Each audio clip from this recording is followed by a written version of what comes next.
تو پھر تھوڑا سا ہمیں دوسروں کے جذبات کا بھی خیال رکھنا پڑے گا۔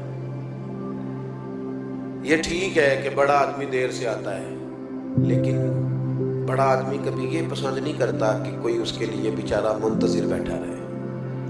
یہ نہیں ہو سکتا کہ ہٹو بچوں کی داستانوں میں کئیوں کے دل ٹوٹ جائیں۔ دوسروں کے جذبات کا خیال رکھنا، احساسات کا، ہمارے ہاں نا یہ مسئلہ بن گیا ہے کہ اپنی ذات سے معاملہ شروع ہوتا ہے، اپنی ذات پر ختم ہو جاتا ہے۔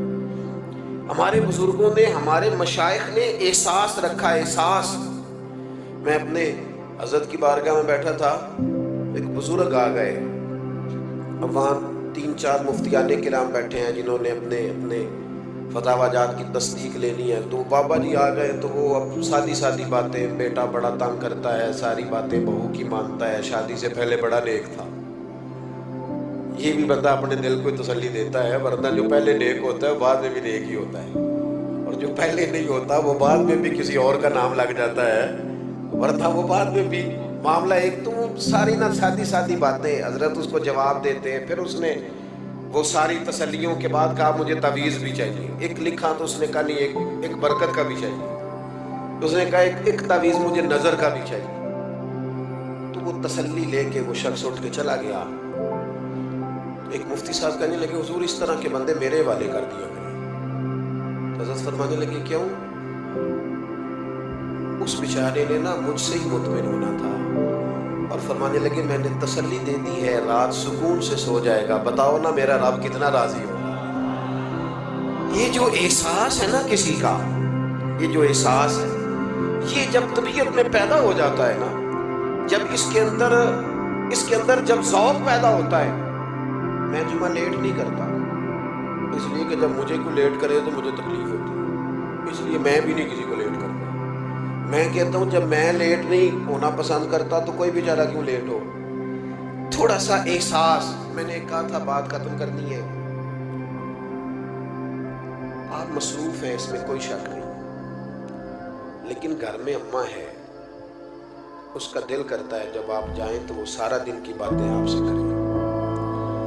والد بیچارے بیمار ہیں، کئی دفعہ معذور ہیں، کسی جگہ بیٹھے ہیں، وہ منتظر ہیں، انہوں نے ساری بات آپ سے کرنی۔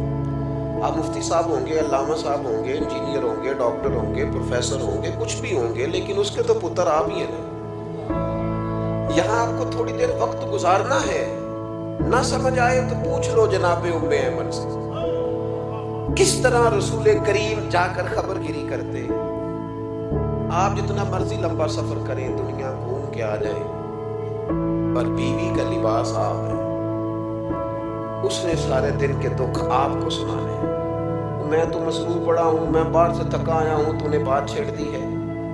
با فیض با برکت لوگ یوں نہیں کرتے، ہم اپنے سونے کے لیے لوگوں کا دل توڑ دیں۔ سنو، اور بات ختم ہوئی۔ سیدہ عائشہ صدیقہ رضی اللہ تعالیٰ عنہ فرماتی ہے ایک دن رسول کریم نے مجھ سے فرمایا، کہا عائشہ ایک بات کروں تم سے؟ حضور میرے تو نصیب جاگ گئے، کرم ہو جائے۔ فرمایا جب تم راضی ہوتی ہو مجھ سے تب بھی مجھے پتہ چل جاتا ہے، اور جب تمہارے دل میں کوئی بات ہوتی ہے جب بھی پتہ چل جاتا ہے۔ کہتی ہے میں فٹافٹ اور زیادہ ہمتن گوش ہو کے عرض کرنے لگی حضور میں اور آپ سے ناراض۔ تو فرمایا بتاؤں پھر؟ یا رسول اللہ فرمائیے۔ فرمایا عائشہ تم کبھی کبھی قسم اٹھاتی ہو؟ یا رسول اللہ اٹھاتی ہوں۔ فرمایا جب راضی ہوتی ہو تو کہتی ہو مجھے محمد مصطفیٰ کے رب کی قسم، اور جب تمہارے دل میں کوئی بات ہوتی ہے تو پھر کہتی ہو مجھے حضرت ابراہیم کے رب کی قسم۔ حضرت عائشہ صدیقہ کہتی ہے میں تمہیں بتا نہیں سکتی لوگوں میری کیفیت کیا تھی۔ وہ بات کہاں یا رسول اللہ، آپ لفظوں تک کا خیال رکھتے ہیں، جملوں تک کا احساس فرماتے ہیں کہ کوئی کیا سوچ رہا ہے، کیا بول رہا ہے، کہاں تک سوچے گئی ہوئی ہے۔ فرماتی ہے میں جب بھی اس بات کو سوچتی میں رو پڑتی کہ حضور اتنا زیادہ خیال ہم نے نہ چھوڑ دیا ہے، اپنی زندگی میں محو ہو گئے، مست ہو گئے۔ میرے دوستوں میں سے جب کوئی مجھے کہتا ہے نا تھوڑا ڈرائیور، تو میں کہتا ہوں یار وہ ٹھیک ہے آپ نے جس طرح بھی کہہ دیا، پر میں تو گاڑی میں سو جاتا ہوں، بیچارہ جاگتا رہتا ہے۔ وہ اس کو اسٹریٹ سیدھا دیکھنا ہے، میں تو لیکن قدر نہیں ہے نا، احساس نہیں ہے۔